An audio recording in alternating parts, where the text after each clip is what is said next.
Hello everyone, myself Dr. Mayank Jindal.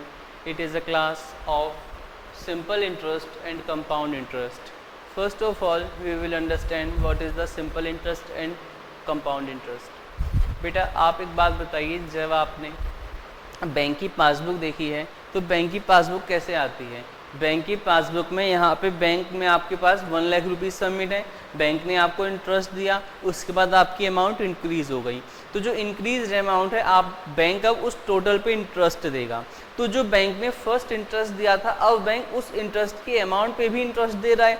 It is a compound interest concept. आप यहाँ देखेंगे बेटा, यहाँ पे फर्स्ट डे 10,000 वैल्यू है एंड सेकेंड यहाँ पे उसको 1,000 इंटरेस्ट मिल गया एंड टोटल वैल्यू हो गई 11,000।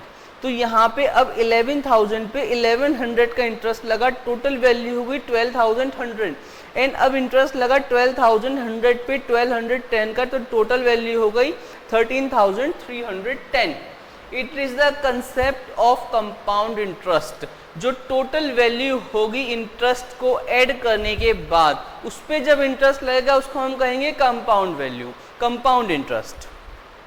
एंड बेटा इन द सिंपल इंटरेस्ट 10,000 पे यहाँ पे 10,000 पे फर्स्ट ईयर इंटरेस्ट लगा 1,000, सेकेंड ईयर 1,000, थर्ड ईयर 1,000। यहाँ पे प्रिंसिपल अमाउंट पे ही आपका इंटरेस्ट लगेगा।